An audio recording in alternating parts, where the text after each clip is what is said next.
welcome to a game of Dota 2. You are watching StarSeries. It is Season 7. We are in Day 10 and we're seeing Empire and Poseidon here for the first game of today, where we're gonna see 3 games for StarSeries. Empire on the dire side, Poseidon on the radiant side. And one thing I want to note before I introduce my co-caster is that normally Empire, well, they have officially a 4-man roster, so they always play with a stand-in. And it has been always on the fly for every single game they have played so far. But today it is actually our start that will stand in for Empire rather than always on a fly. And we know that our side is a free agent, so who knows what can come up with this. Of course, I am not by myself for today. I am joined once again by Vickermont. Welcome back. Good to be back. How are you doing, Shiru? I am doing really well, despite my flop 10-second song earlier. I'm gonna try to improve. Talking about hardly a flop. It's a masterpiece, if you ask me. Yeah, I'm gonna try to continue to improve that one and try to keep it on. I mean, if sometimes the game starts later than the official starting time, even if it's a couple minutes. Yes. But I'm thinking I'm gonna just try to be even regardless online at the right time, just so that there's not gonna be coming soon, because that's the most annoying thing ever, because then you don't know when it's actually starting. Yeah, I suppose so. That's true. But Empire vs Poseidon, what are you expecting from these two teams? Aggression primarily. So both of them have, particularly Empire has a carry who doesn't actually very much. I was about to say he doesn't really like being a carry, but that's not true. Really, what it is that Silent is probably the most early game focused prominent carry player in Dota. He wants to go on extremely aggressive heroes like Weaver. And just go straight for the throat and try to win the game early on. And that's a microcosm of Empire's strategy in general. Empire's drafts these days have been pretty similar to like Quantic's drafts used to be, where they're almost always, we want to win in the first 25 minutes. And that's a lot of where the strength of Poseidon is too. They also want to be very aggressive. They also want to dominate the early game. The way they do this is usually by putting Tame My Wild on one of these big, big play type mids. And you can see that they value that so highly that they actually drafted Puck for him in the first round, which is much earlier than you typically see it. But fair play, right? Because I think the last time we saw him on Puck was it like the Dagon 5 game? It might have been. Oh, wasn't that Fada? That was Fada, sorry. No, that wasn't Tame My Wild. But the last time Tame My Wild was on Puck, he also did extremely well. Yeah, it's definitely one of the heroes that he prefers more. And especially, I mean, you said it, Silent, especially compared to Illidan. I mean, Empire's not gonna run a 4+1 strategy because it just doesn't fit Silent. So they can be 5-man-ish earlier on, while on the side of Poseidon you've got Illidan, who likes to farm a little bit more than Silent does, and therefore you need a maybe a little bit more dominant mid player. And Tame Wild on his Puck is definitely one that can pull off that role. I mean, in terms of bans, I like how Poseidon actually sticks to the same color for the first 3 bans, but we have got the Bear Rider and the IO banned out, no surprise there, with a Abaddon and a Visit banned out, and OD and Clockwork as well, with the Lifestealer and Gyro banned out by Empire. Of course, those are the two of the signature heroes of Illidan, especially that Gyrocopter, who we now won't be able to play anymore. However, also Poseidon is one of those teams that does run Naga Siren as a carry role. I don't really like it, and I like Naga Siren with the Keeper of Light as support duo, but it is a possibility. The strength of it is that it does mean that your draft is much harder to read, right? If they can play Naga Siren, they played her in the... Actually, I have not seen them as Poseidon play her in the 1 role. I did see, 3-role aggressive tri-lane Naga Siren with Xi playing her, but they did lose that game, so I don't know if they're going to stick to it. Empire, meanwhile, picking up the troll. I just wanted to quickly say, I really like all these bans. I think against a team like Empire is one of probably the best times to take Abaddon out in the first phase. Because there's no good reason to let them have it. It just fits so well into what their game plan is that even if you think that you can deal with this hero more or less, it's not the sort of thing you want to give to a team that's as well adapted to that playstyle. So taking out the Abaddon, taking out the OD to avoid that lane just being immediately lost. I like all these choices, as well as Empire's bans also. Yeah, I mean, Weaver is already one that really likes to have either a tree or Abaddon in the game, and just removing that is highly valuable. True Warlord for Empire, I mean, that combination with the Weaver is actually pretty scary. Weaver, we've seen him lately in more of a split pushing role, safe laning, and just forgotten basically. And you know, taking down some towers, and with a Troll Warlord there, that's gonna be hurting a lot, and that's gonna be taking out a lot of towers. If there is a mid hero for Empire that can actually do that, and of course, we just said that 4+1 doesn't really suit Empire, so I'm kind of curious how they're gonna be working that Weaver in terms of maybe not split pushing by himself, because he does like to just be in the fights. It makes the game fun for him, I guess. But it's very scary, the Weaver and Troll in the same team. Well, I do think that Silent, if he gets a pretty quick something like a Desolator, he's going to be able to just split push, and when Poseidon try to come back to deal with it, he can duel one or two of them pretty easily, if he's got good farm. Battle Trance really is, I mean, it's Troll Warlord's bread and butter. Empire take it here because, as you said, it generates that opportunity to be very aggressive with pushing with the Weaver and Troll. And Troll's a perfectly competent dueling hero himself, as long as he has a pretty good laning phase, and he's actually able to ramp up into his core items, i.e. BKB and Helm of the Dominator. He can duel almost any hero, so Poseidon have to be careful about how they finish off their draft here, and how they pressure Troll in the laning phase. Yeah, I like Empire's ban on the Phantom Lancer. I mean, that was still a possibility for Poseidon to just go full out split push, especially with the Nature's Prophet there as well, of course. So, good ban, I think, for sure. Still a couple of carries in the pool. I mean, we have also got the Alchemist still, which is probably one that is not ideal to go up against a Troll. Perhaps you might like to want to have maybe a ranged carry, but it's so tough to have a carry that can actually go toe-to-toe to Troll. And I wouldn't be surprised to see a Morphling come out here. I mean, we have seen him earlier this week as well. It could be a possibility. Empire first, though, they cannot pick up a Templar Assassin anymore. That were removed from the pool, and that is, of course, a signature hero of Scandal, who also shows that as having the TA in his avatar, rather. But removed from the pool, good one. Still have the Queen of Pain though. Queen of Pain Puck is also one of those skill matchups. And of course the Storm Spirit in the pool still as well. And those two are still very aggressive mids they can go for. And they work also well against the Nature's Prophet if he's gonna try and split push. Yeah, I think they might just run the Troll mid though. I like too. Troll mid a lot more than I like him in lane, honestly. I feel that he gets, especially if he ends up facing a 3v3, he just ends up being pressured extremely heavily and can't really do what he wants to do. Wow. Radiant team. Yeah. So that's, I mean, this is fine. Yeah, we talked about What is with all the Tree. Treant hate? He's so cuddly and adorable. I like Tree. I mean, I really do. I like to play him as well, but he sometimes can make for more passive gameplay, because Poseidon, are you gonna try and dive while there's a tree on the other side of the team? No. Well, I think it'll be Empire doing the diving, right? I hope so. Because they need to be the ones to bring aggression to the team. Yeah, but that's what Empire want to do anyway, right? Like, let's keep in mind, this was the absolute first team to realize the tree and protect. Well, I guess not the first team, but the first team to actually make anything of it. It started out in the scene. When Godlike, of course, was still an Empire, you mean? Right, when Godlike was Empire. Yeah. And the funny thing about the origin story of Tree and Protector is LGD International picked it in a game against IG, maybe? Somebody.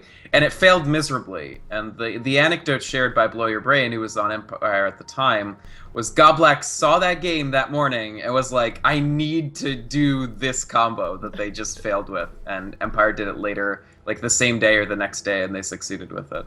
Which is funny. And that began the current surge of popularity of Tree and Protector. Yeah, which is now mostly past. But if you think about the fact that they wanted a Baden, and they didn't get it because it was first banned, it's not so bad to take, you know, off-the-shelf generic Abaddon from the pharmacy, right? Like, it's not so bad. I mean, the second best, I guess, in terms of the armor. And, I mean, if you're gonna run a safe lane right now, which I think we can assume Darkseer on the aggressive lane, Treant on the safe lane, it's gonna be a very easy lane for Troll, even up against the puck. I think he is gonna have a good time. And Weaver doesn't need that much armor. Darkseer will be able to stay around maybe a little bit longer, even though it depends on what kind of carry they pick up. By the way, I was gonna say, because they were starting to run at a time, only had 5 seconds left, and in the end, it is gonna be the anti-mage. One thing I actually find kind of sad now that I actually see it, because of course our starts standing in with Tree and Protector now. But I was really hoping to see him being able to make some plays. But if it's one thing that Treant does not make, it's plays. He's just sitting back. I actually don't agree. He's so harsh to the poor tree. All right. Well, it's like All right. Let's talk tree protector. Okay. So this guy actually has tons of big play buttons. It's just that here has not been fully explored yet. Also, the fact that he sort of hangs out in the jungle means that he really can't cast any of his spells for a while except for living armor. But I totally disagree. So Nature's Guise, first off, is a huge. I think you and I casted a game actually in Starladder or something where Treant saved two. Oh, it wasn't Starladder, but in TI3 preliminaries, there was a game in which Faith on IG leveled Nature's Guise much earlier than most people do. And in the same fight, he prevented First Blood twice by casting Nature's Guise against a team that didn't bring detection. So if that's not a big play, I don't know what is. I got saved today by Nature's Guise. I know how big plays they can be. But, it's so big! But what you said is, like, the reason why Arsards is one of the supports that everybody knows about is because he always went around roaming very early on, and with the tree, you don't do that. You just, like you just said, you just sit in the jungle and cast your living armor. Woo. Peaked at 85 attack damage, though. That's so much damage. It's possible. Okay, if he makes it possible, I'll swallow all my words back. The other thing about Arsard is he's one of the supports that's more able to sort of ensure that he finds farm. Yeah. Like he's a little bit greedy, but in a good way. Like he'll get some farm allocation, actually get items. Some items are pretty good for Treant, actually. Like Blink Dagger is somewhat derided, but actually in this case could be pretty good. You can set up a really good vac, or you can follow up a really good vac by just like rooting people basically inside the wall where like Troll can prey on them or something. So that's Overgrowth is actually a pretty good spell. There's some big play potential with it. And it's interesting also to me that Poseidon picked the AM into the Troll, because on the one hand, if AM has a better game than the Troll, he will just roll it, but we just saw yesterday, even a massively underfarmed Troll is very capable of just randomly dueling AM to the death because of the power of the melee whirling axes and their 60% miss chance, and the auto bash on the melee Berserker's Rage. Yeah, I mean, that's one of the enemies of Anti-Mage. That's why Lifestealer is also like a nice hero up against Anti-Mage most of the time, because he does get a basher, and you know, you just can't do anything against him as an Anti-Mage, at least not if you're bashed. That's your enemy. So we'll see how that goes. They really have to make sure that there are supports that make something happen, or maybe try to slow Troll down in that mid lane, because I mean, Tamar Wild, a puck up against a Troll with living armor. Oh my god, that courier. What's his? Oh, I wonder what. You can read that. What's his name of the courier? I know, like, I know the one on the Radiant side. It's a Waldy? Yeah, but what does the Russian name mean? That they gave him. I don't see a name on it. If you click on it, it's like above the portrait. The Russian letters. It's like a B-O-B. It doesn't mean much of anything. Yeah. Don't worry about it. Okay, well, that's a disappointment then. Oh well. It's just a pretty common name. Okay, well, let's oh, they just named him after a dog. Right. Like Bob.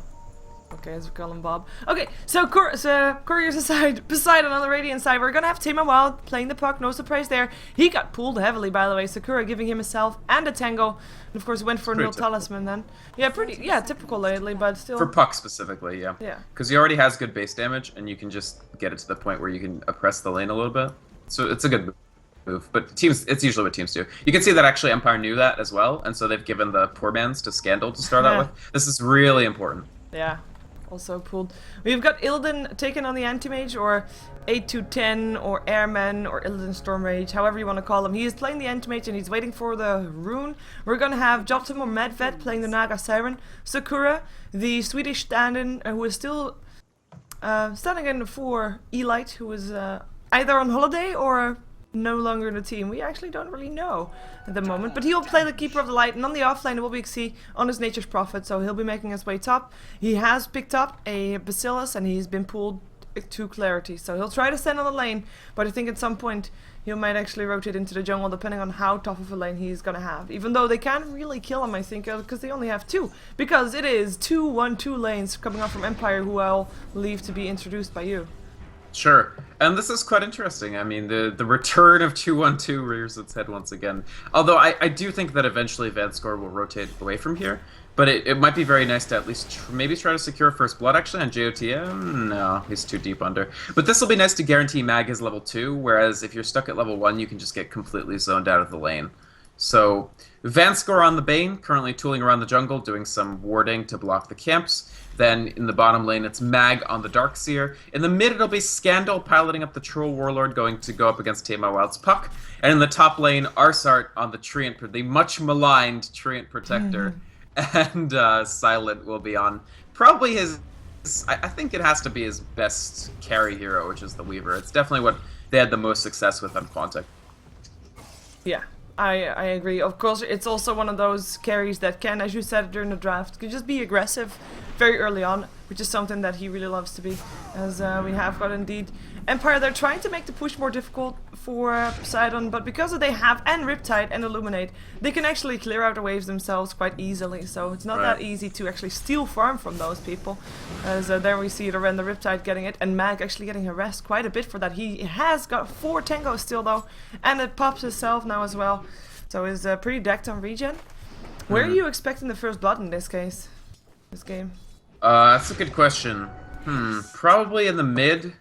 It's a situation where if one of them makes a fairly small mistake, the other one can probably finish them off. Like if Puck throws out his orb at fairly low HP and it doesn't land and living armor's available, Scandal could just dive under tower and kill him. The flip side is Puck can just harass Troll to the point that he can just dive and win. So I think probably the mid. I am interested by what Empire are doing here, but I wonder if this is better than just the very, very standard alternative would have been. Because Darkseer versus AM, he is able to sort of deny some of AM's farm just with the power of Ion Shell. And now instead of that, Mag hasn't really gotten any benefit from Vanskor being here, I feel. He hasn't really held down Illidan Stormrage's farm on this anti-mage. And he hasn't really gotten all that much himself. In fact, he's about as leveled as I feel he would have been with the solo lane. The one thing is maybe he could have been first blooded with a really well-timed ensnare from Naga, and maybe now that's guaranteed to not happen. Yeah. I mean, the Enfeeble was there for the anti-mage, but now Bane is out of mana. He is level 2, however. But if we look at the last hits, anti-mage is still ahead. So, as you said, I mean, it's just not adding anything to have that Bane hang around here. On the other side, would it actually helped if Bane was on the top lane? Would they have been able to kill off C here, who is now level 3, by the way, so it's definitely doing nicely up against that solo lane. I don't necessarily think it would have been very easy to kill C, not with the way living armor works these days, where at level 1 it only blocks a very small instance of damage. But I do think that Bane could potentially be doing a little better on levels, and if you were going to enfeeble a lane, in my opinion, enfeebling mid would have been fantastic. Drop Tame My Wild all the way back down from 63, which is what he started at, to like 43? 33. And then you have a pretty good advantage for Scandal early on. They're still even, but he could be ahead. Man getting in a snare, forced to take the Illuminate. I mean, the killing potential on the side of Poseidon on the bottom lane, in theory, is quite big for themselves, but they're still a tree, so yeah, you're right. I think that if we're gonna see a first blood, I think we're gonna see it on the side of Poseidon. Purely because of that tree, unless Empire is just, you know, overconfident somewhere, which could always happen. I mean, let's not kid ourselves. Everybody can overextend, as we have actually got a rotation of our start. You were talking about a big place with trees. Who knows? Maybe he's gonna try it, but he actually rotates back into the jungle. Shame. Shame. I was really hoping for something there. Although KSI is left a building on the top lane. Never mind, he goes back. Never mind, I mean, the nerf that everybody liked so much on Treant actually made it less viable to roam, because you need those early levels so much more. Like, he needs to hit level 3 if he can, which he will, but he's more mandated to just stay in the jungle. Yeah, in the meantime, Tim Wild is sitting on 24-1, Scandal on 24-6. So very even in terms of last hits, as Tim Wild just takes a big chunk of damage from Scandal, is able to phase shift the rest, but just to force Scandal back. Right now, Scandal's got an Invis rune, he's level 6, and Puck is only level 5. I mean, it's the same creep wave that's still coming in that will make him level 6, however.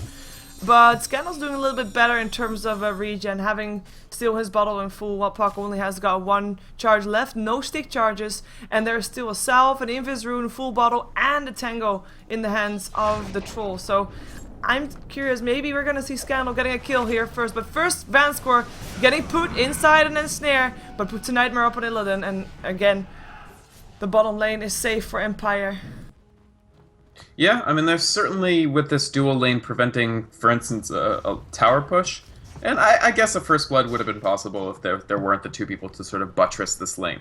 My only concern is that I wish they were able to hold down Illidan Stormrage at all, but maybe it's okay that he's going to farm, but so is Weaver. In fact, Weaver is 34 for 20, so that's a lot of XP taken away from Nature's Prophet. Yeah, and to compare it to the Anti-Mage, who was ahead at some point, but he's now 30 for 9. We have, by the way, a rotation Xi coming in. Xi with the Haste Rune. For a second there, I thought he was going to try and chase that courier, but it was flying, so he wouldn't have been able to do anything there. He's still going for Hand of Midas, by the way, no surprise. It's a bit of a standard item for Nature's Prophet. Will help him get ahead of everybody, as for now he'll be behind of everybody. I mean, that's basically the way Nature's Prophet works. Whirling Axes in the mid lane don't reach Tame Wild. I'm still frantically looking for that first blood because it hasn't happened yet. 6 minutes into the game with CIS teams facing each other. I think this is the second time this week where we had 2 CIS teams facing each other, where we were expecting a lot of aggression, and it actually did not happen for a while. The harder you look for it, cheaper though. Yeah, it will come when at least expected, and that's what worries me, because I really don't want to miss First Bloods. I think I've missed too much this week already, so...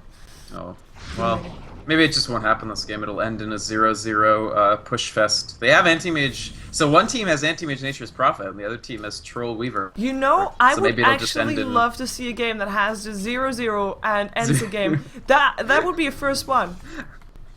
I don't think that that's happened. At least in Dota 2. Maybe it's happened in Dota 1. I want to know. It is possible. It Definitely. is theoretically possible, though, although vanishingly unlikely. Yeah, but oh well. First Hand of Midas complete. Weaver has one. 7 minute late Hand of Midas. Not the fastest actually, but. Well, he went he got the Basilius, basically most of an Akala before he went for the Midas. It's interesting that he's chosen to go Midas. Maybe Empire are already feeling like if they do expect to push into a win, it makes sense to try to sort of capture that exact timing window. So maybe they say 7 minutes. This will be profitable. Whoa, Wild actually very low. Yeah. Wild's able to orb himself out. He only has 1 stick charge though, or sorry, 1 bottle charge. 7 stick charges will be there if need be. Nature's Prophet, you better. If he finished that TP, he might have had that DD rune, but unlucky for him. In comes Vanscore, looking for Nightmare. Won't be able to set it up on Tame Wild. So that's gonna be no first blood just yet. Nature's Prophet actually TPing in.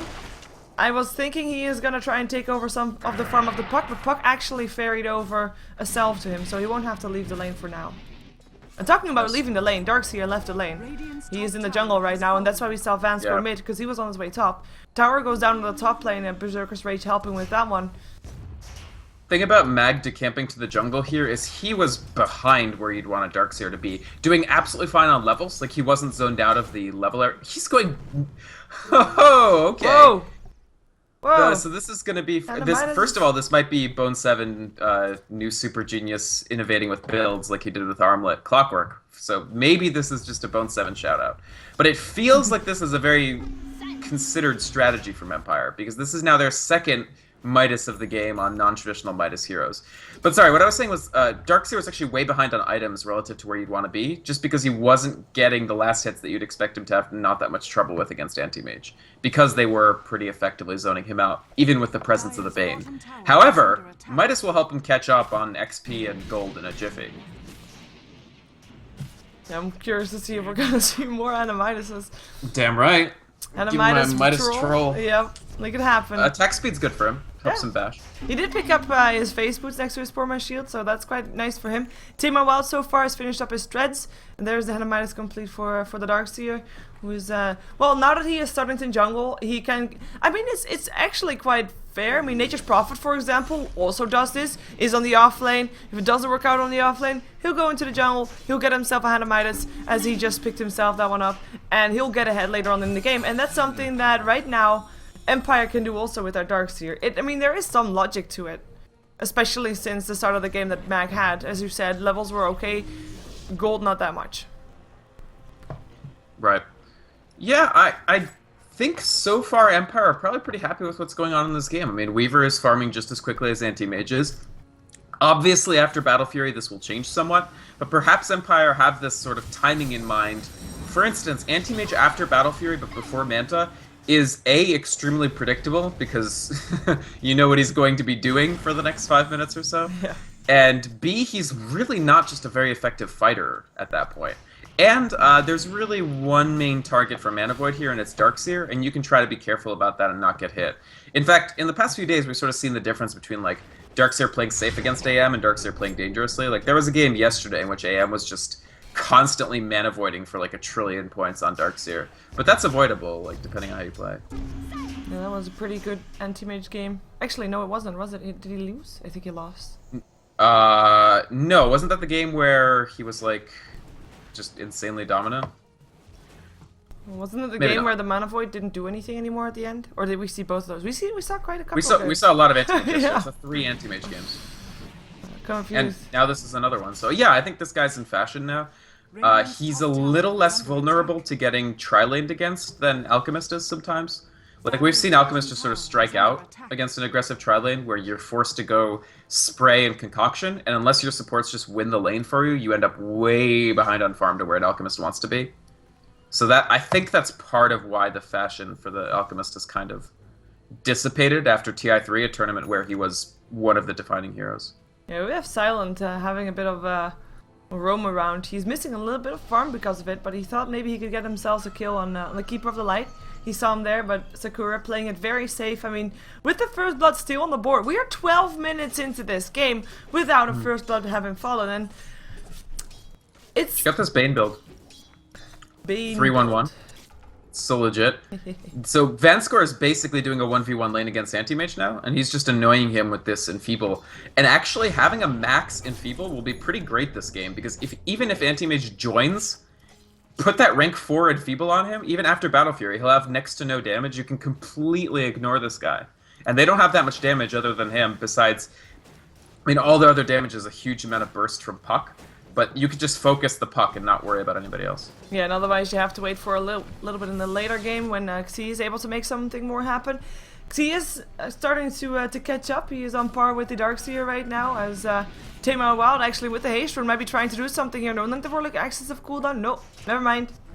For a second I thought maybe he's gonna go for, but no. I mean, in theory, Poseidon has got a pretty neat lineup to try and go for a gank. He can get somewhere in fast with Tema Wild Puck, even though he might want to wait for his Blink Dagger. Then you can have Nature's Prophet TPing in as well, and you can secure yourself a kill with a Dream Coil. But then in comes Living Armor, and all of a sudden it is Poseidon that cannot go in anywhere, ever, unless they know that Empire is in way over their head, or the Living Armor has just been casted on someone else. Yeah, I think Empire are getting close to the benchmarks that they want to hit. Like, the BKB for Troll is actually only about 1,200 gold away. This is a pretty fast approach, and Silent, even with the detour for the Midas, his Lincoln's timing is not going to be that bad. So I am slightly concerned for Poseidon, frankly. They're putting a lot of eggs in this anti-mage basket, and he's doing fine, but not overwhelmingly well, right? Like, the Enfeeble in the presence of the dual lane earlier on, it's not like it's completely stymied his Battle Fury approach, but it is 14 minutes, and he doesn't quite have it. He'll get it at about 15. Which is fine timing, but when you have so much riding on this guy, it's not fantastic. At the same time, we have got Arsart finishing up his Medallion of Courage. And when you have a troll on the board, especially a troll that's now already level 11, by the way, that Roshan will drop very, very fast if they try and go for Absolutely. They can definitely take a Rosh very quickly. Probably not without like taking a map objective or directing Poseidon somewhere else, but still, it'll be very good. Silent. He really wants to have that first blood. He knows where Sakura is. Illuminates will try and help out. He has to be careful not to overextend though. We talked about this. Silent wants to be an aggressive carry. Well, maybe he's slightly too aggressive now, but he, for now, will not be able to do anything. Actually, he TP's mid. Maybe he's gonna try to go for Tame My Wild. The Blink Dagger is already in the inventory of Tame My Wild. Silent. Sitting here. Do they have detection? Yes, they do. Medved has some. Medved also has a song. Should something happen, he can always go for a song. The Night Tower for the Troll. And the bottom lane, the tower all still went down, by the way. So now 2 towers down on the side of Poseidon. Well, still only 1 tower down on Empire. And that was, of course, just the Deny Tower. So yeah, they have 2 tower kills, whereas Empire just has the 1 deny. And honestly, Silent, because of this free lane, look how pressured this tier 2 was. By the time Anti-Mage TP'd over, it was 2/3 of the way dead. Now, this tier 2 this may be the single least strategically important tower on the map, but still, it's very nice to push a lane in like that, especially when you have a very competent split push lineup like this Weaver Troll combo. yeah. Now, they got the tier 1 bot down, So in general, I think the stage is getting set for Roshan. It'll be pretty easy for Poseidon to scout with Treants, so it's not the easiest thing in the world. And because of the passivity of the early laning game, Taemar had absolutely no issues, as you mentioned, hitting his Blink Dagger on Puck. You can see that he's not even worrying about getting Arcanes because he's got the levels that he's really not going to have mana issues anyway. So he's gone Treads for a little more damage, which is smart because, again, AM is going to have Enfeeble on him in every fight. Yeah, the only one that really doesn't have the level yet that you would hope him to have. I mean, we're 16 minutes in, but Bane is still level 5. By the way, Roshan is indeed attempted, but they're not taking it down fast enough, and in comes Illusion, so they will get scouted out. But Bane is still level 5, means that... Oh, now level 6. And that means there is a Fiend script, and that is definitely a tool that you can try to use to try and get yourself that first blood. If only he can catch someone out, but there is of course Mag, and he has a Surge. Surge up the Bane, get yourself a Fiend grip, is definitely a very solid potential. I like how you're still so focused on this first blood. Well, it's not gonna happen, Shiver. You Get know over how it. pressured I am as a caster. Must not miss first blood, and so you know you're extra focused in the first 6 minutes of the game, and now that we're 16 minutes in, 17 minutes, and still no first blood. It means that like if I miss this first blood, it will be so bad. Yeah, sure. I get what you're saying. It's okay. I'll ping spam if it looks like you're missing it. Thank you. But I miss first bloods all the time too, so I don't think that'll help. Oh. Battle Fury up, and he's got about 1,400 gold. So actually, Illidan Stormrage is pretty close. Oh yes, anti-mage counter warding. I love it. He jumps up to the high ground, just uses that. With the Naga Siren illusion with the gem, very yeah, very awesome. Which is a really cool Naga Siren, an underappreciated. This hero is so OP, but one of the many, many, many amazing things about Naga is she can scout with even from a support role. Yeah, I love this. Creep block jungling, basically. And he is stealing them also. It was a stacked. He's gonna get all of them. Yeah. First blood for the ancients. Never mind. They won't. That doesn't count, dude. Even if he died, it wouldn't actually be first blood, unfortunately. Because he would die to a neutral, so the first blood bounty would remain. Oh, available. they might try to go here though. Never mind. They don't see him. But yeah, Naga Siren, no matter how late game it is, no matter how low level she is, she can basically costless scout. And if you put a gem on her, she can costless deward by just sending the illusions out. So it's a very strong aspect of a hero whose toolkit is immense. Oh. And check out how stacked See, this we really want to have that courier. He can't get it though. Now he's stuck. And in comes the DPs. Hello, free first blood. In comes the Shadow Blade. Is there some detection? Do they not know he has a Shadow Blade? They do not know. Oh, fuck! You were saying that I was gonna. Oh, you suck. Blink, Dream Curl, Illuminate, you say it. Well, the first blood did not happen on Xi. It did happen on the Weaver on the top lane. It was finally overextending slightly. They still tried to chase Xi, but they didn't really see the Shadow Blade or bring detection. They definitely TP'd over to try to do it, but they lose Weaver. It's not actually that big of a deal. It is the first blood gold, of course. I kind of wish there was a ramping first blood effect. Like, the longer the game went, the more first blood you get. Or, the louder the sound. The No. To eardrum piercing levels. Yeah, it's like first blood louder. No, I don't know. Maybe more gold. I don't know. Maybe more gold wouldn't even be that bad because the impact is a little bit less now, I guess. Yeah, exactly. The first blood gold doesn't matter by this point. It's barely anything. So it's gonna be a free tower. It's actually a much bigger deal. It does free up this jungle a little bit for. Particularly anti-mage will now be able to steal the jungle more easily without people TPing in and trying to stop him. And Empire want a lot of farms still. I mean, they've got this farmer on the Troll, they've got the Midas Weaver, the Midas Darkseer. It's a greedy little lineup, and people who don't have Midases are the supports, so they're actually behind on levels relative to Poseidon supports. Ooh, Empire, they've smoked up. They're gonna either try to go for Roche or try to go for kills. Roche it is. Well, they still haven't, like, they have tried it earlier, they still haven't got it, but now they'll try it and look at the damage. I mean, with Silent there as well, there's just really no question about that it's going down. Perhaps Puck can get himself in with a Blink and a Dream Coil, but then he'll be committing hard. And in the meantime, Fiend Script already up on time. Well, in comes the song. Somehow there's a null talisman on the floor, but that's okay. Taemar dropped it to carry the Aegis because he wants to steal it. No, Roshan no longer attempted. They know that he is there left, though. By the way. Do they? They ping him. Now they do, yeah. Jumps in, silences up. Roshan not low enough though. And Puck is already out again. now Anti-Mage wants to steal it. Yeah. He's Nightmare though.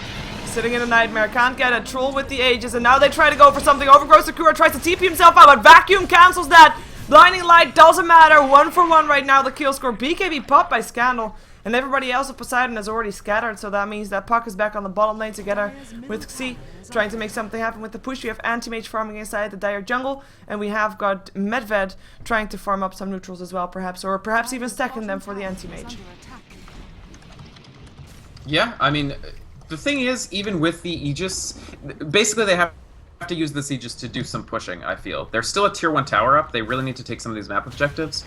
Anti-Mage is farming very well. He has his, basically has his Yasha if he wants it on top of Vlad's. So that gives him quite a bit of actual teamfight potential. Even if he's enfeebled, at least he's giving armor to the team, right? So I think this is pretty good for Poseidon. So Empire are going to want to start generating a little bit of pressure. They finally have Lincolns for Silent, and they do have still this BKB and this Aegis for Scandal, so they should make the best of it. Yeah, we've got 3 people in the mid lane. I mean, when games like this happen that are just very low on kills, the supports, I mean, it's very tough to be a support in this game.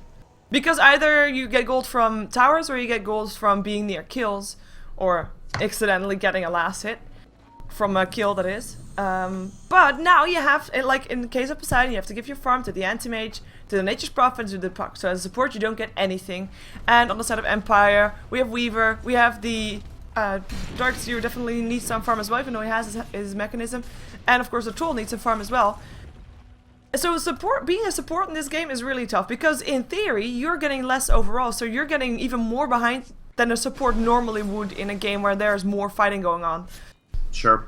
I mean, Poseidon not even having the mechanism is definitely tough, although Keeper of the Light pretty capable of flash farming. I think he will get this mechanism pretty soon. Yeah, he's about 250 off. They still haven't ever caught out Anti-Mage, so that's a pretty big deal. They're gonna try it. They're gonna try it now. In comes the Fiend's Grip. Silent already hit on him, and that should be a kill for sure. I mean, there we go. The power of Battle Trance. Without Battle Trance, they don't have nearly enough DPS to make that work. But with it, hey, Battle Trance, good spell. Yep. In the mid lane, in comes Tama Wild, silencing up Scandal and Mag, but living armor there straight away. So waiting for that Dream Coil. Perhaps they want to try and make something happen in the mid. They can't do anything without. I don't really think Tama Wild can stop this tower push. It's not. Oh, nice deny! Double damage to helping out there, of course, but the deny definitely making a difference. We do, however, on the top lane, I've got Silence split pushing that one, so that tower should definitely die.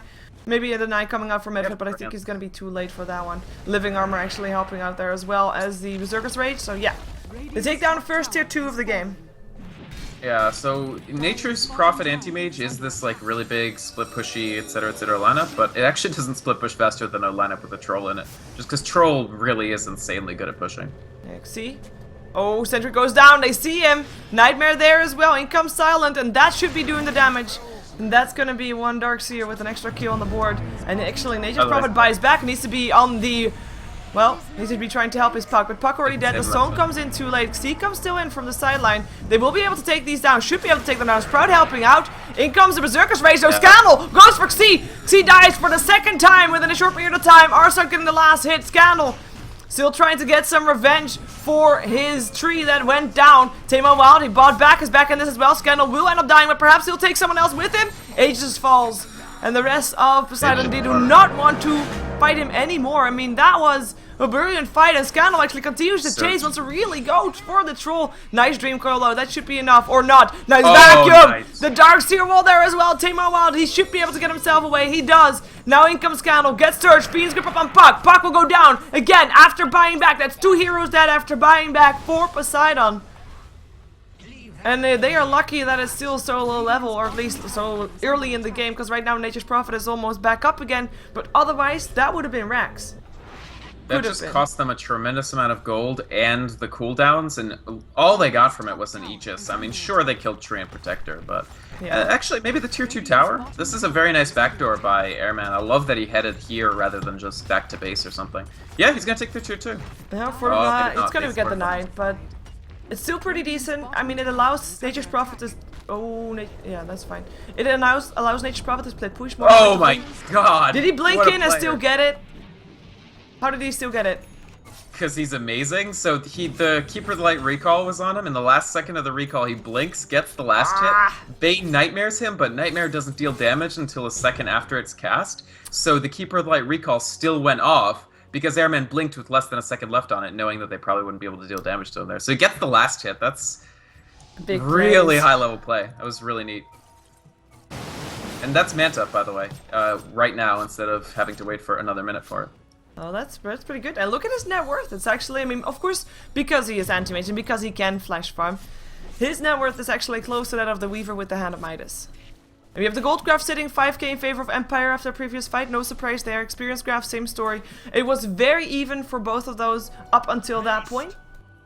But because of previous fight, Poseidon slightly behind. However, with an anti-mage still doing really well, they're definitely not out of this game yet. And as we just said, the tier 2 tower dead, Nature's Prophet split push also another danger for Empire to deal with. I do think Troll is a problem, though. Yeah. Like, he now has lifesteal. If he had lifesteal in that last fight, imagine how scary it would have been fighting an Aegis Troll who's lifestealing off of you. Even without the lifesteal, like, it took ages to get rid of... it took ages to get rid of the Aegis, but... I like the choice of the Yasha first, but now that he has the Yasha and the Helm of the Dominator, Troll is maybe the Manta style tips the scales for anti-mage, but it's not going to be easy. Well, Empire is smoked up. They saw an illusion standing there. I don't think they know it's an illusion. It's daytime, so now it's vanished. They're really trying to not catch out the Naga Siren, but oh well, illusion. But we see the minimap and we see that Empire is just nowhere with this. I mean, there's no hero around. There's only heroes on the top lane and actually also Sakura in the mid lane now. But everybody else was on the top lane farming in the Dio jungle and on the lane. So that's a smoke gank wasted for Empire and of course a bit of time wasted for them as well. Which is probably more that of a said, deal. they have the two Midases, so they don't necessarily need to be creep farming all the time to still have a consistent stream of gold coming in for their Weaver and their Darkseer. And Mag did spend that entire time farming. He's not going on these sort of ganking expeditions because he really wants to get to that Scythe of Vice quickly. He went Mechanism, Blink, and I like the Blink choice, but he's definitely going to want that Scythe. Yeah, he's pretty close actually. Well, pretty close. I mean, he's farming fast. 2k off. Yeah. He's 2k. His gold per minute is at 430, which is only a little less than the Troll, who is doing, of course, really well. I mean, it's a lot for Darkseer. Yeah, it's definitely a lot for Darkseer. That's an illusion, fan score. But that already says a little bit about this game, right? I mean, already Anti-Mage starting to send his illusions on his towers. It is that kind of game. But Empire will have two Mantas eventually too, if they want. They already have a Manta on Weaver. They can convert the Yasha into a Manta eventually for Troll if they so decide. Yeah. That's no joke. I mean, they won't have Mana Break. They're not as good as AM Illusions, but they're not bad either. I'm still curious. Yeah, I don't know. This game honestly could go either way, and it's gonna stay low kills. Like, there's almost no way that this just turns into a frenzy of 5v5 because both teams basically drafted. It's like old meta split push versus new meta split push in some respects. Can I say I told you so? That we, like because of the tree. Is it because of the tree? It's not because of the tree, but it's. I would say that it's not because of the tree. I would say not either, but it is again one of these games with a tree in it. Seems to happen awful a lot. A tree is present. This is total scapegoating on your part, in my opinion, or scape treeing, but. Just trying to blame something. I mean, we've seen it before. We're two. Like normally, Poseidon and Empire, in any other game up against any other team, normally they are the ones that make plays, and make action, and fight, and kill, and gank. They canceled each other out. They canceled each other out. It's just that. I mean, if you're expecting that to happen from your opponent, you're gonna be drafting towards that. Like, we know Poseidon, they are on top of the list of StarSeries right now, and the reason they are there is because, well, one, they have played most games of everybody. That's, of course, a good reason. But also because they have been aggressive and successful in aggression as well. And if you know that from your opponent, you're gonna say, you know what, if you're so successful in aggression, we're just gonna make sure that, you know, we don't want to fight. We're gonna split push you to death. Right. And both teams thought the same, so... They did. And if you want to blame anybody... The last turning point, like the last time when somebody could have gone back and not made this game the way it is the last pick when they picked Anti-Mage, right? They could have, for instance, picked Dazzle, and then gone the Naga tri-lane and just tried to kill people with Dazzle Shadow Wave on top of Naga illusions. So that would have been one team is trying to split push and the other team is trying to kill them with Dazzle. But they didn't. They didn't do that. They went for Anti-Mage. And Anti-Mage is really... That's the pick that set this on the path of split push versus split push. What do you think is gonna outpush, like, disregarding anything else, just hero-wise? Just Hero-wise, Weaver, it is. Nature's Prophet, It's going to be really and hard. Torch. If it ends up in a base race, Troll should win because it's a 20-second cooldown with a 7-second trance. But that's sort of all else being equal. Like if they're in a pure base race situation. The other question is who can sort of push the lane so far in that it is a threat. And that probably is Poseidon, because they have the far superior mobility. Anti-Mage can blink in, Nature's Prophet can teleport. So you can see this lane is the first one, this top lane. All the outer towers are cleared out. It's the only lane in which that's the case. And that's always been towards Empire's side, as soon as Anti-Mage sneaked that tier 2. And that's just a product of the fact that Anti-Mage and Nature's Prophet can be places that it's much harder to be as Troll and Weaver. For Empire's side, they're going to take another Roche. Yeah, we also have a side device now up on the Dark Seer, so should Poseidon want to fight, they're gonna be finding a surprise in his inventory. We also have the Basher up on the Anti-Mage, so that's some new item for him. He of course wants to have an Abyssal to try and hold that troll in. BKB or not, you need to stop him from attacking. And oh my god, look at that pause! What a... Roshan explodes in a ball of light. Do you see that too? That is really badass, yeah. That is awesome. How is he dying here? Is he exploding or what's happening? Yeah, good question.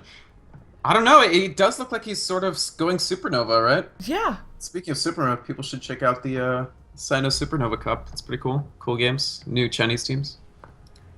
Is it actually called Supernova? Because I just yes, it actually is called Supernova, yeah. Oh, that makes sense then. I did like the no-name team, the whatever. They did a level 1 Agura? Roche. They did a level 1 Roche up against IG, and of course, I mean, they didn't win in the end, but it was a lot more even than I was expecting it to be. Shiva, Agura are amazing. I've been big upping this team for forever. I have cool. not heard of them before. Was it their Shadow Fiend level 1 Roche or no? I don't know actually, because I just came in halfway. I was They ran one of the best level 1 Roshans I've ever seen, which was Shadow Fiend, Vengeful Spirit, Beastmaster, I think. And it was like none of the heroes you typically see. Like they purposefully didn't take like Ursa or Lich or Nature's Prophet, like nothing to clue you in. But they just used mass armor deduction strat. So like Shadow Fiend took the minus armor first, and VS took her wave, and they just cleared Roche at level 1. It was so legit. This was during the round before the round you and I casted of Red Bull ECL. So if you remember how bad those games were, the previous round was even worse. But it had some legit things like Agura going level 1 Shadow Fiend Roche. Yeah. I just finally got the name of the person that was doing the stats on Saturday, so that's good. I really like this Roshan though. I mean, I'm just curious what happens to him. I mean, he is dead, that's obvious. The Aegis is already on the floor. Yeah, he actually drops the loot before he dies, which makes sense. Yeah, it's like, okay, have it, boof, he dies. Otherwise, you have to pluck it off his dead body. Right, that's always what confuses me in terms of the philosophy of loot. Why is it always inside / like in their bodies? It makes sense that they would drop it much more. Like if they're holding on to it, it like falls out of their pocket or whatever. Maybe they hold it in their bellies. Yeah, I suppose so. Roshan could have swallowed the Aegis. Yeah, and he'll just... The other question is, how does he respawn if he lost the Aegis? Well, because he's got a built-in one. You think so? That might be it. No. There's probably an actual answer. How does Mag respawn after dying? He doesn't have an Aegis. Oh, well, no. That's... Yeah? We know that. That's it's what... the power of the Ancients, because they're fragments of the Mad Moon. Once you join the battlefield on either the Dire or Radiant, you get like a boon, essentially, from the Ancients to participate in Forever War. Well... Roshan is part of the map as well, and gets his power from the Ancients as well. It just takes a little bit longer because they have to actually work together. Radiant and Dire working together to revive one, and that, can sometimes cause some issues. Alright, okay. Alright. I can dig it. I feel like he's kind of like a neutral, like, Switzerland-style entity, though. I don't... Maybe, I guess maybe. Maybe the Ancients both have their, like, banks in Bank of Roshan International, so they have a vested interest in keeping him alive. Yeah. So for 2-6, Gold Graph still in favor of Empire, but really by not that much. Experience Graph goes back towards the 0 line. And with Roshan dead, it is too late for Illidan to continue on split pushing on the top lane. Well, he can, of course, send his illusions in still, but he has to be wary because right now Empire can already start making their way over. Right. Pretty quick rush in the end. Yeah. I mean, Troll is Pretty quick. Battle Trance pretty cool spell. Very Yeah. quick. 180 attack speed is difficult to overestimate in terms of just how quickly you can take a map objective with it. Especially when you have 2 auto attackers. They have the, I should say 3 because obviously Treant Protector, who has his Blink, by the way. Like I said, Arsart will get his farm, and Blink's a pretty good item for Tree. Yep. You can blink while invisible. And of course Nature's Geist, who by the way only spec 1 level off, but hopefully we'll get some more levels later on. Yeah. The thing about Treant Blink is if they can catch Anti-Mage with Treant Blink into Overgrowth, that's basically 4 seconds for Bane to waddle up and Fiend's Grip him. Like, if Treant catches him with that Blink, that's a dead Anti-Mage, probably. And I can't really see how you see Bane waddling, to be fair, because he's like floating. Slithering, He's I'm floating. sorry. Oh, what a Fiend's Grip. Blink! That's gonna be Anti-Mage stuck in there, and it looks like it's gonna be enough. Yes, the Hex was there as well. Vanscore still taking a lot of damage, but should be living, especially with living armor on there, and the Mechanism helping out as well. The Blink coming out in time, or sorry, the Hex coming out in time. And of course, a Blink on the Bane definitely helps with that initiation as well. He doesn't even have to waddle. He could just blink in. Yeah, sorry, Slither. I take it back, he doesn't waddle, he slithers. Well, Slither still like says that he's going on the floor. He's not really on the floor. Sure, that's true. He can blink in, and these blinks are very useful for Empire. Both the Treant Blink and the Bane Blink give them a credible way of dealing with Anti-Mage. And now that he's bought back, they're in an extremely vulnerable position, because they have 6 minutes of no buyback on Anti-Mage, whereas Empire have a free 1-up on MKB Troll. Yeah, MKB Troll. Puck has a Scythe of Ice, by the way, just picked up as well, so that might make a bigger impact for Poseidon as well, because they really need something. So far they've been picked off a couple of times. I mean, I do think, I mean, it's 2 to 6, but how much can we actually tell from these kills so far? There was one fight that Empire won, but since then the graphs has been kinda, you know, been drawn straight again, even though the previous gank attempt, of course, kinda made it go away of Poseidon, or Empire again, sorry. No. Both teams have been pulling out a tremendous amount of farm from the map. Like, you look at a game 33 minutes in where the teams have earned already 120,000 gold. Like, you look at like the GPM, almost like 60% of the players on this map have 350 GPM or more.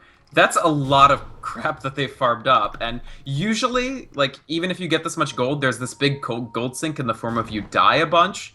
But barely anybody has died this game, so they've kept most of their gold, like, unreliable. So everybody has items, basically, right? Except for Keeper of the Light. Sorry, buddy. He has a mechanism, what are you complaining about? I'm sure Sakura is not feeling super comfortable with his item loadout here, but he does have 1750, so he could get Ghost Scepter right now, for instance. Might be a good idea. Yeah, I think that definitely would be a good idea. Otherwise, a Force Staff wouldn't be too bad either. Also, to, of course, help his teammates, perhaps, get Anti-Mates in a bit safer position, should he get Fiend Script again. It is a possibility, but we'll see. Naga Siren does have a Ghost Scepter as well, but the supports of Empire are just indeed slightly higher farmed than Poseidon, although the difference is really not that much. Yeah, not by too much. The bigger issue is just that with 2 MKBs, one on Weaver if he wants it, and one on Troll. Oh, wow! Mana Void's right away. In comes the Ensnare. They can take him down with a time lapse back. Nice time lapse.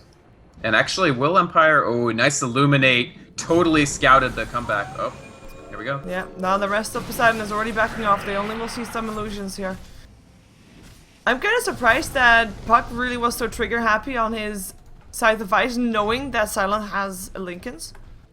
But Sure. Maybe that's why they, like, the Mana Void was very early. Maybe there was like slightly, you know, miscommunication in terms of who They got, may have meant to use the Mana Void to pop Lincoln. Yeah, exactly. Like the other way around. It was just a bit too slow with the Anti-Mage. Yeah. Well, the thing is, Scythe of Ice has no wind up, whereas Mana Void has AM's cast point. Exactly. So. Oh, in comes the song. Scythe of Ice is off cooldown again. Illuminate starting to charge. In the meantime, on top lane, tier 1 tower. Tier 2 tower goes down by the looks of it. But it doesn't look like Poseidon actually wants to fight. They're just gonna split push. They have Anti-Mage and Nature's Prophet on the bottom lane. And they'll have a Keeper of Light and Riptiding Illusions on the middle lane. And that is enough to force Empire back. They've got Vanscore here. They've got Arsart here. But the rest will just take a detour farming and, well, actually, they don't need to be bottom anymore because they already backed out. Yeah, not the easiest position in the world for Empire, simply because there is that power of Anti-Mage and Nature's Prophet to just go, split push you before you really get to their tier 3s. Now, the nice thing for Empire is that the last tier 2 just died, so now they are in a position of sort of equally base racing if they manage to sort of scoot themselves over to the tier 3 fast enough. And again, in a straight-up base race, if both teams start at the same time, I see Empire clearing it faster than Poseidon. But that's assuming they start at the same time, which is not something you can guarantee. Yeah, it's normally not the issue, or not the case. Right. If you are starting to base race, we've got And they still Silent haven't with an used the MKB Siegers. as well. Indeed. They'll probably run out. It's only got 40 seconds left on it. Well, they're probably just gonna wait again till the next one. I mean, we're 37 minutes into this game. You've given up. No faith anymore in this game ending. We're just gonna be here for 100 minutes. Well, I was just I was looking at the clock, and in theory, I mean, 37 minutes is not even that long just yet. Sure. But we are now That's at like the official starting time of the next match. So right. I guess the pauses didn't really help for that one. I guess so They did that not we are help, delayed so. slightly. We started like 2 minutes late too, I think. Wow, 2 minutes. I know, right? Yeah. It's Star Ladder, man. It always starts on time. I guess so. Yeah, I don't know. I don't think this is going to be a 100-minute game simply because the teams, if they suddenly decide to just not fight each other and just go for the end, the game will end in like 30 seconds from the moment of that decision to the end of the game. The question will be how long will they sort of keep playing chicken. I'm not sure that Poseidon is more favored the longer this goes. I think it's about the same, honestly. One guy to keep an eye on is Mag, because he's the big wild card. He's has this Hand of Midas, and the question is, like, what is he going to fill out his inventory with? He already has his Boots of Travel. Eventually, I assume he's going to ditch the Silent! He gets caught out and bursted down! The Hex was there! And they go for Vanskor next. He came in to try and save his carry, but no such luck. That's two dead! Poseidon takes out the most, or one of the more important heroes of the game of Empire. And nice coordination this time as well. I mean, Lincoln's was of course popped, the Hex was still afterwards, and it was enough to take him down. Yeah, that's pretty dangerous. It's going to be buyback for Weaver, I think. Almost certainly. He doesn't have much of a choice. He has the money, like he has tons of money, but... In the meantime, Mag tries to push the middle lane out, but he realizes it's not going to be enough. Maybe he'll try to help push out the bottom lane. They know they can't fight top, and that's where Poseidon is trying to make something happen, even though right now they're actually roaming towards the tier 2 middle. But if they want to take that one down, they have to backdoor it. So I'm kind of, well, in my opinion, they should have tried to force the buyback out a little bit more. They might still. There's still 35 seconds for it. It's interesting they're electing to not pressure harder. Yeah, I agree with you. Maybe they're fine with this game lasting for a very long time. There's, by the way, an Abyssal now also up on the anti-mage. Yeah. So he's very he's getting really big. He doesn't feel like he should go for Butterfly, probably, just because there's MKBs on the 2 auto-attackers on the other team already. And that's never fun as anti-mage, but you do still have the option of, for instance, a Heart of Tarask. And that would give him a lot of tankiness. Yeah, and I think he needs one as well to just also help with the split pushing, making his illusions a bit more tanky as well. Yeah. I mean, part of the reason I think they didn't pressure is they know there's 2 blinks and Weaver can buy back any time. What if Bane and Treant blink on you in Overgrowth and Weaver and Troll TP into the middle? Yeah. If you just get wiped, that might be game. That might really be the scale tipper, if you will. Well, it'll at least force out buybacks. Yeah. But it might not be the scale tipper simply because there's 5 people on this map that have more than 2,000 gold in their inventory. So 6 buybacks available, and Nature's Prophet will get his soon. I've got Roshan up again soon, by the way.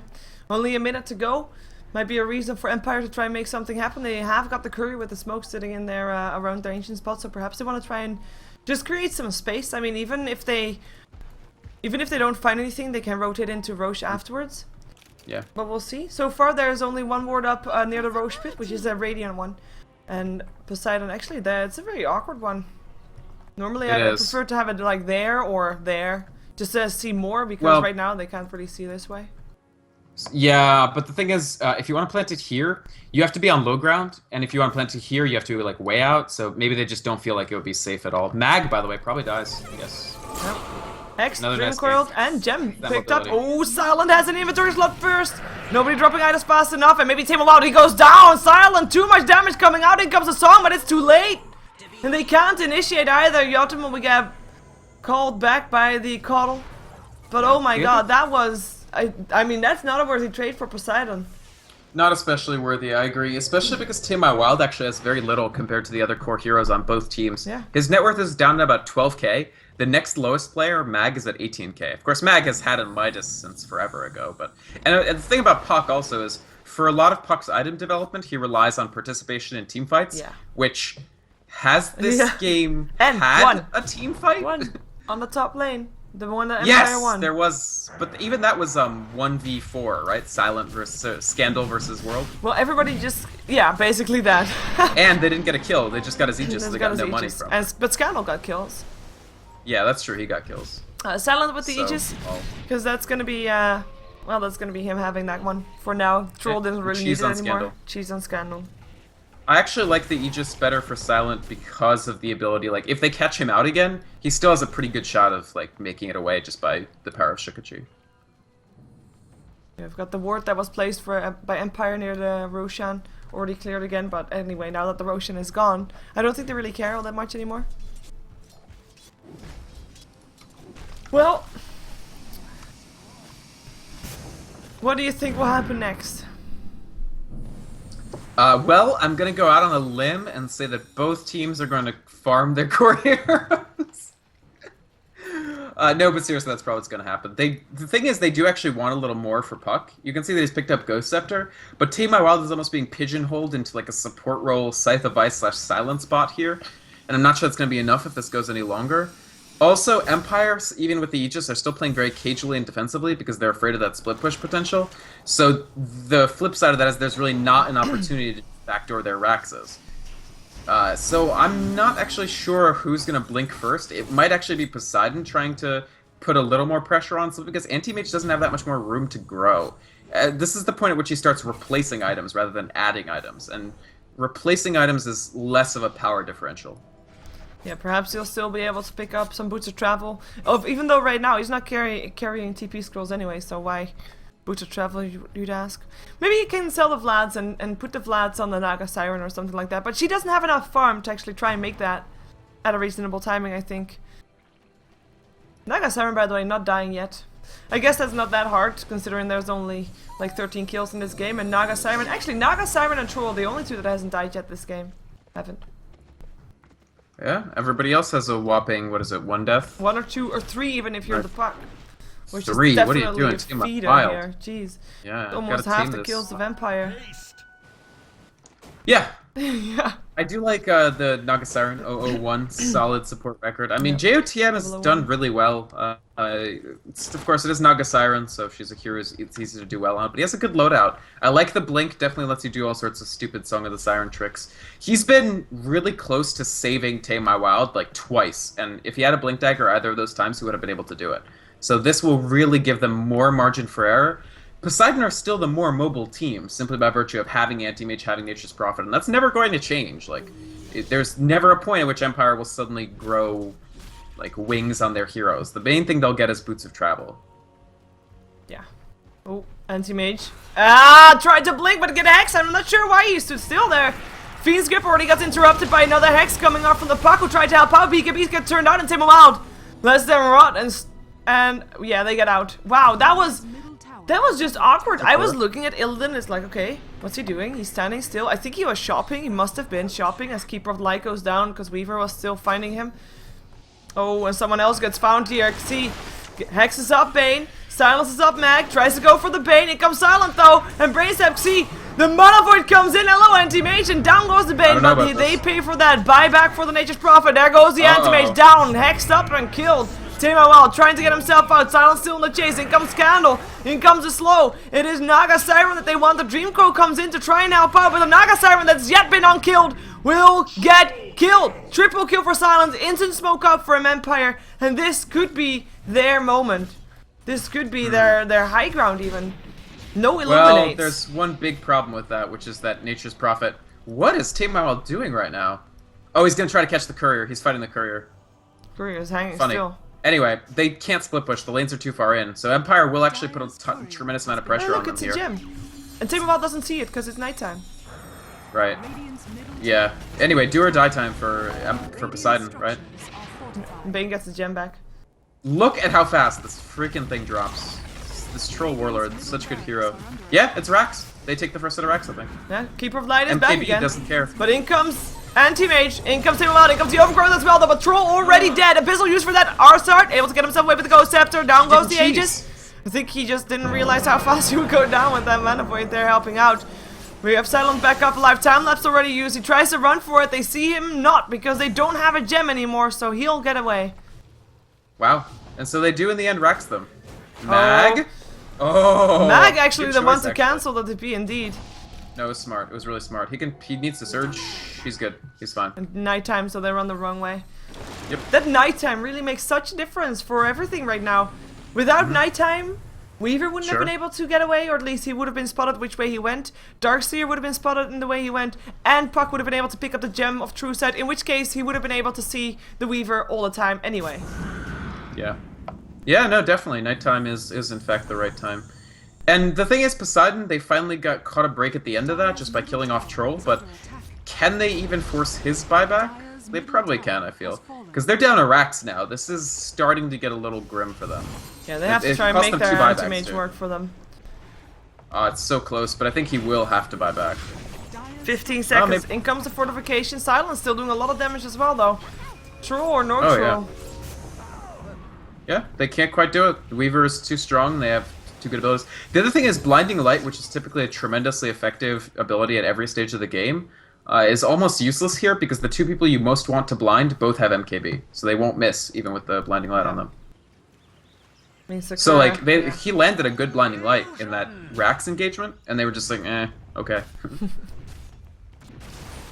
We'll just keep hitting your tower anyway. Scannel not using his cheese, just slightly awkward, but he did go down very fast at the end. I mean, he just got mana voided, I believe, to death, and that was just almost instant, so I don't blame him for it. One thing that is actually really nice about it is that for the next fight, which will probably happen after they got the Aegis and the next cheese again, they'll have 2 cheeses and an Aegis. And that's gonna be, of course, extra scary, because then I think Empire can go high ground and just stand there, probably. I mean, now that the Melirek's down, we already have Poseidon at a bit of a back foot. Or the Empire in a solid position, though the gold graph still looks very even. We have the experience graph, maybe a slightly more in favor of Empire, but still only 5k for 48 minutes into the game. Not that big of a difference. If they somehow kill either Anti-Mage or Nature's Prophet in the next minute or so, they can win the game just by going for tier 4s. Yeah, no buyback on either of those. All they have to do is find Anti-Mage or Nature's Prophet. Easy game, easy life, GG no re. But if they do it, will be the end of the game. Yeah, when you see Nature's Prophet going for some farm, I mean, both of those have not really changed their pattern. Perhaps they have some support sticking closer to them. I mean, we have got the Puck. I don't want to call him a support, but he definitely... Did we just get people witnessing prize for multi-kill after that actually happened? It looks like it, right? It's actually for a multi-creep kill, Shiver. The system has internally detected that there aren't enough kills in this game, and is giving welfare epics to people. Oh, well, that makes sense. I was saying, like, okay, that's awkward. Did I miss a kill? Well, I think it's just lagged. I'm just kidding. Yeah. It's probably just lagged. Well, I wouldn't be surprised to see welfare epics. I mean, come on, we're 50 minutes into this game. There's a lot of people watching this, and they want items, damn it. Sure. And have those. Well, Yeah. we are gonna see Empire roam together. The idea would be for every game you watch, you get a badge of spectator justice, and then you can buy your welfare epics. Oh, yeah. So this is the Tame My Wild Courier kill from 10 minutes ago. Oh yeah, would you look at that? But yeah, so my big idea is you can sort of select from a menu of welfare epics for your badges of spectator justice. Tokens. This has never been used in any video game before. Yeah, so I don't like that kind of system, actually. No? No, because it makes you want to save up stuff and makes you... Yeah, no.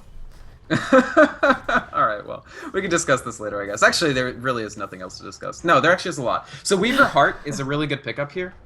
In general, Heart is a good late game item for Weaver because you can rely less on your Shukachi and your time-lapse to sort of keep you alive. Plus, your effective HP with Heart is essentially doubled because of the ability to time-lapse for a second health bar, right? So he actually gets a lot more use out of Heart than a lot of heroes do because he has 2 health pools, even putting Aegis and Cheese aside. So it's a good pickup. I think it'll make them even more capable of dueling. I think in a team fight, Anti-Mage is gonna be more or less trumped. So it's a pretty difficult route for Poseidon to win this game. They basically have to win through split pushing, whereas Empire at this point can win either a big engagement or a split push situation. Yeah, in the meantime, Puck has just been completely doing nothing in the game on the side of the bottom lane. Just been sitting in the jungle and jumping himself through the trees towards where he is right now. Only to evade Empire. I mean, he could have TP'd out, but he chose not to. Just wanted to continue sitting on the bottom lane as we have a smoke up for Empire, actually. They're gonna try to make something happen here on the bottom lane. They have to, or they can blink in for Timo Wild.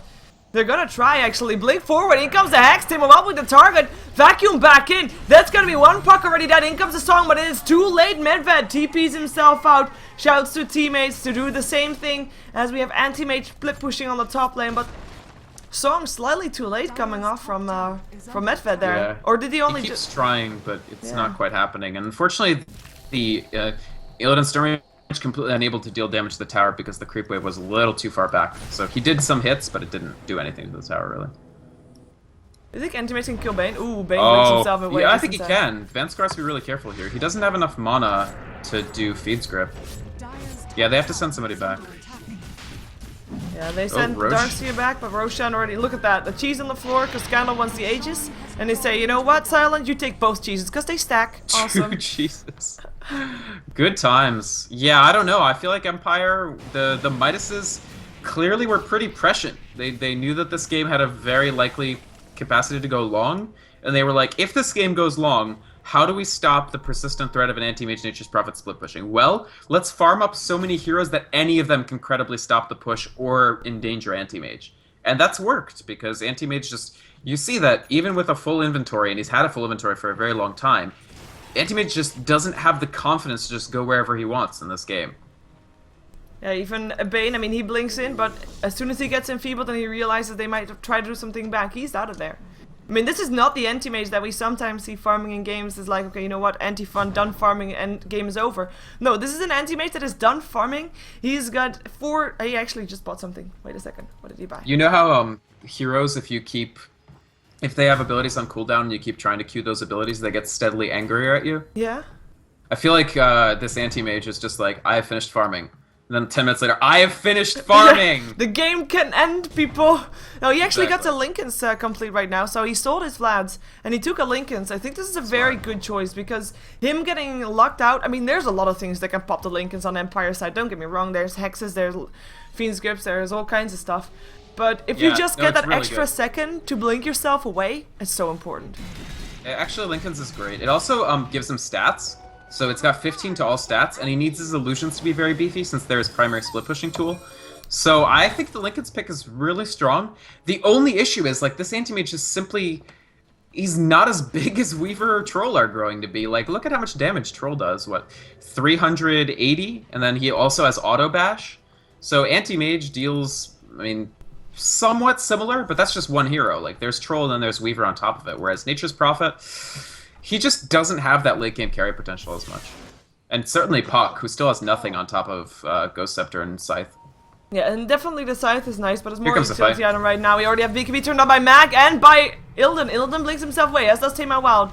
They don't want to fight here. Empire was way more prepared than Poseidon was. And of course, way more present in their own jungle. For what it's worth, the hip check Scythe from Mag was blocked by the Lincolns. Yeah. So that already means that that's paying off. Like, because that, if he hadn't had the Lincolns there, there's no question that he dies. JOTM is not close enough to blink in and save him with Song. He wouldn't have time to turn on his BKB. Exactly. Etc.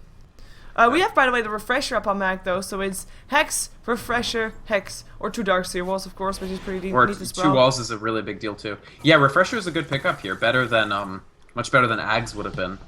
Because, actually, 2 Vacs is also a big deal, because the vacuum cooldown is now really long, and Vac is a good disable, a pseudo-disable. Yeah, I agree. We are up to 9 buybacks. Oh no, Nature's Prophet just bought out for something. So we're down to 8 buybacks. What did he get? This game? Deadless. Deadless indeed. They need somebody else besides Anti-Mage to be dealing damage. Yeah, and he does now 300, or sorry, actually he does 422 damage, which is pretty neat. Slower though. Slower, oh, yeah. Here we go. And they gotta go sound the Hex, and they ensnare. Can they take him down? Yes, they can! Yes, they can! Can he buy back? Yes, he can, because he is filthy rich. Hello. Yeah. Weaver. Yeah, and he still has 2 cheeses for what it's worth. Yeah, he does. No chance to pop that one. Well, Hex. Well, at least it's a kill again. I mean, in terms of kills, gold starting to mean less and less on those bigger items. Of course, it's for the supports. It's still very important to be around there. Every single person in this game has more than 1,000 gold in their pocket Exactly. right now. So what's important, like in terms of kills, getting the heroes off the map or forcing them to use buyback. Forcing them to use buyback is probably best because, I mean, they're going to have gold regardless. Forcing them to use buyback makes you at least safe that you're not going to have that buyback again for another 6 minutes. But we have a lot of people maxed on slots. Like, until Scandal loses the Aegis, he can't really add anything on. Oh, well, he has room for Satanic, so probably should get that Satanic eventually, but... Yeah, so the death in this case, on the Weaver, doesn't end up meaning that much. It means that they... unless... Oh! Freeze grip for the anti-mage! On the top lane is there the damage, in comes Mag, in comes Scandal, they want to try and take him down, there wasn't enough damage! In comes Mag though, with the Hex, still Lincoln's on cooldown, there goes the first Darkseer wall! Is there gonna be another one? Not even needed, they get him and he buys back instantly! Well, the second wall was pretty unnecessary for Mag. He was. probably shouldn't have put that down, because now he doesn't have it for 100 seconds. Yeah. That's, oh, he actually still that's placed it! Lol. I actually thought he did only one. No, he did both. I agree with the refresher choice because they needed that second scythe. Basically, they were hoping that the Fiend's Grip would last longer than the BKB, but it still had 7 seconds on it, so he got out. But he had used the BKB and the Lincolns, so they did get the scythe off. That's a big kill, in the sense that they now have 5.5 minutes that if they kill AM again, they'll be in really good shape. The problem is, can they do that? Answer is, I don't know. Answer is time will tell. That's of course the name of the game. Basically, we're almost hitting that 58-minute mark. Well, we're gonna hit the 1 hour. I mean, basically, because we already hit the 58-minute mark. But this is I mean, it can still go either way. It is coming down to captaining, and if it's down to captaining, I think in this case, like normally I would go for the most experienced team, but both of these teams are actually very experienced. Have been around for ages. Both of them have been to the international. A lot of these players have been to the international. Yeah. I don't know. I don't know who I would say is more experienced. I would say that Mag has been around the scene longer than Illidan Stormrage has. Yeah. And he's captained teams before, whereas I think Poseidon is the first team that Illidan's really like the full-time captain of. So I don't know. I think Empire have a little bit of an advantage just in terms of poise overall. This is a pretty crazy game. Honestly, the outcome at this point is not totally random, but it's close enough to random that like a very strange thing could end up deciding the game. Yeah, or a very sloppy mistake. I really hope it's not going to be it is not likely that it's going to end in like one of those epic 5-on-5 big team fights, right? Yeah, not super likely. I like the Butterfly and Weaver, by the way, because guess who doesn't have room for MKB? Anti-mage. Yeah. They basically, if they do sheep down Weaver for a while, then yeah, the Butterfly's not going to matter. But in a straight-up fight, Weaver's going to be extremely difficult to deal with. Yeah, Weaver, who still had some inventory slots. And Weaver also one of the heroes that doesn't necessarily need boots. Which is of course why he has that inventory slot, because he doesn't have brown boots anymore, or just any boots anymore. And it's not needed because Ishikushi already moves him very fast. Moves him at max movement speed, so he's fine without boots. And in comes the Butterfly, and also in comes the Shiva's Guard upon the Darkseer. And in comes Empire in the mid lane. Yeah, they're definitely trying to push in. They do have, I mean, they still have a lot of resources at their disposal, so... Well, they're gonna go for the range rack still first. I'm thinking maybe they want to just go for tier 4s afterwards. Yeah, they're gonna.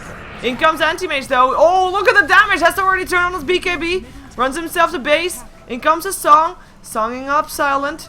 Fiend's Grip help on Tamer Wild in the meantime. Brace up there as well. Tamer Wild trying to get himself away. Phase shifts, orbs, gets himself out. Lincoln's popped on the Anti-Mage. Pops his Meta Style. Scandal. Blinding Light trying to help out, but all scores all those MKBs. Doesn't really matter that much. Silent. Getting Hex. Overgrowth tries to help out. In comes the first Darkseer Wall. Vacuum in there as well. So far, nobody extra dies here, as Anti-Mage already forced back into base, getting chased down by an illusion of the Weaver.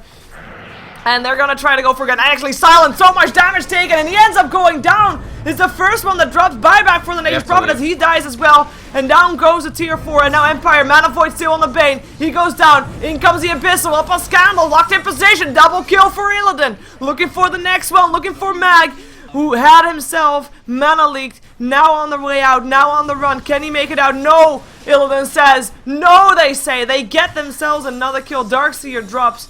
And that means that the only thing Empire got out of that was, well, actually it's not that bad to get a buyback up on the Nature's Prophet, but they did only get a ranged Rex and a tier 4, and they used a buyback on the Bane for that, and on the Weaver. Weaver, of course, the most important one there. Did he actually use both of his cheeses? I guess he sold them to get more item slots. No, they're on Troll. He handed them to Troll. Oh, Troll only has one left, but he ate one, but Cheese actually has a cooldown of 40 seconds, so he wasn't able to eat the second one to keep the fight going. Fun facts, Cheese cooldowns, things that don't typically come into play in a game of Dota Volume 1 in a series. Yeah, no, Weaver, he filled his inventory with the butterfly, so he has no more room for Aegis or Cheese. Yeah. I like this F-Blade pickup for TMI Wild. I meant to mention it earlier. It does ramp his damage a little bit, but more importantly, the auto attack from Empire is so dangerous that they really want to just be able to immunify as many people as possible to the potential of just being auto attacked down.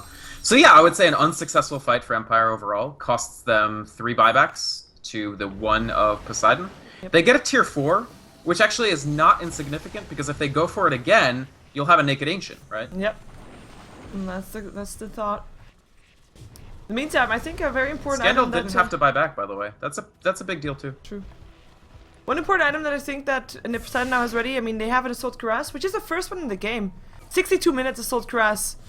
And it's one of those items that you always kind of want to have, just for that extra aura that it brings, just for the extra, you know, team fight potential.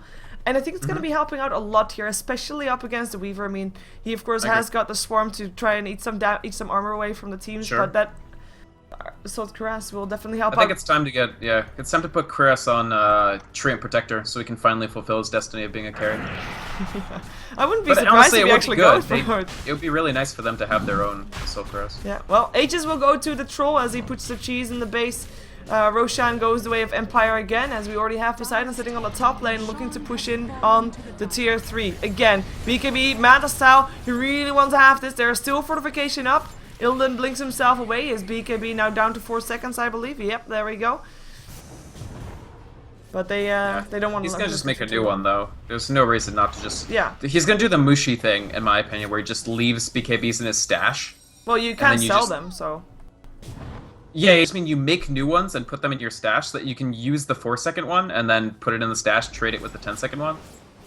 Can work out. Yeah, it's actually super legit, and it's you're not using that money. Like, he can't really get rid of any of his current boots. I mean, he could get travels, but he wants the extra attack speed and stuff. But he really can't ditch things like Manta-style Abyssal Lincolns. They're just key to what he's doing here. And I don't generally like ditching the Battle Fury either. It's so key to your push as well. And actually, the mana regeneration is not insignificant. And we've got a 5-man push again from Empire. I think they just want to take down the tier 4 that you said and then just go for the throne. They now also have got a Satanic up on Scandal next to the Aegis, so they'll have to chew through 2 trolls or 3 trolls, maybe effectively with a Satanic, depending on how much damage he'll do, which all depends on the crits that he gets with the Daedalus. But let's see. But this lane's so pushed in. Well, they're bringing Anti-Mage back, so. Yeah, Nature's Prophet here as well. We only have the Puck left to TP in, but he is now here as well. So there's this whole 5 for Poseidon back here again. They need to initiate soon. Scandal will be the first target, taking some damage here. He has got that Aegis. In comes Table out. In comes Illidan. They try to go for it. BKB's all around. Overgrowth helping out, and Illidan already picked up by the Troll. Darkseer still goes down. See, Ethereal Blade used by Tame Wild, keeping him safe. The Song used as well, allowing people to have a little bit more breather. Down goes the Aegis. But Silent now, still in this. Down goes the Bane. Back up for Scandal. Gets Abyssal. Gets stunned up. And that's going to be Scandal. Brought down. They went a little early. I think this was too early for them to go. They still don't have buyback for... They have Troll buyback, but they don't have Darkseer for 2.5 minutes. I really didn't think that Poseidon was going to be able to be as convincing in this one as they were. I mean, the tier 4 towers, it's only down to half HP. The tier 3 fell in the meantime as there's Boots of Travel coming in for Illidan. He wants to try and make sure that this tower goes down, this Rex go down, and I think he can make it happen as well. In comes a tree, but he won't be able to do anything in particular. I mean, he can overgrowth, but he doesn't have the mana for it. Down goes the Rex. Troll now buys back, but only because he's forced to, because on the bottom lane also a bit of a threat coming out from the Nature's Prophet, who already popped the Linkers of Silent, and now goes for it. Already hacks him up. In comes the Time Lapse, will help out. In the meantime, Illidan, not done just yet. Abyssal Scandal. Can they take him down again? There comes another BKB. This time from Scandal. Silent's gonna try to help out. Oh, the overgrowth. Is it enough? It is. Illidan goes down. Tame him Wild. Too late to try and save his teammate. But so close. And I mean, Anti-Mage can still buy back, right? No. Nope. Actually, no, he no. already He bought has a back. cooldown of 4.5 minutes. He bought back during that last Yeah. big engagement. So maybe Empire just has to go for game here? I think they probably have to try to win this in Anti-Mage's time dead. That last fight it was a really smart choice of Poseidon to try to neutralize the Darkseer very early, and they definitely did. I mean, he didn't use Wall of Replica, he didn't get the Refresher. I think he may have cast Scythe once, but shutting down Darkseer is an enormous deal in a 5v5 engagement because he's their main, like, trump card in a big 5v5. Overgrowth is fine, but it's nowhere near the power of wall, vac, scythe, refresh, wall, vac, scythe, with 2 Shivas in between. The fact that they were able to shut down Darkseer was really the main difference maker. I think they have to give up this Rax. Like, let them have the bottom Rax and just try to get the GG. I think that's They only going to have be 30 possible seconds for left. Empire. You talked about this earlier. Oh, well, there's also tier 4s for Poseidon. They're going to try to base race this. Silent's already up on the tier 4s, though, and I'm thinking this might be in There's no favor way. of Poseidon. In comes an Overgrowth, trying to No. slow it down. No. In comes Mag can be turned on. In the meantime, it's only Silent still on the range, or in the base of Poseidon. Down goes Tama Wild, though. He buys back in his own fountain. Also, same goes for the Nature's Prophet, but Scandal already trying to take down the Aegis, gets hexed up Maybe right not. now, gets taken down! Silence still in this, Silence still attacking the throne, and he might be able to do it. my Timelapse says he can do it! GG! Empire takes it! 67 minutes and 40 seconds, Poseidon. I mean, honestly, if it came down to a big base race and there was no anti-mage, I just don't think Poseidon really had a chance. So Empire, that was the exact correct decision to make at the end of the game. There was just no way. I mean, you have a Darkseer on defense, and without all 5 of your team, you're not going to shut down that Darkseer. And you don't have an anti-mage on offense either, so I don't know. In the end, there was just not much Poseidon could do once anti-mage went down. But that was a crazy, crazy game. Look at the amount of last hits. Like, so many creeps met their death this game. Yeah. Over 3,000 creeps died. Jesus. I mean, this was a pretty insane game in terms of the length, and I mean, I don't know if I would recommend it to people because the start was so slow, but the build-up definitely worth it. We're gonna see another game though. We're half an hour behind schedule, so we're gonna jump ourselves right into it. It will be Virtus.pro taking on 4FC. Stick around for more Dota 2 action coming off for Starladder Season 7, day number 10 in just a moment.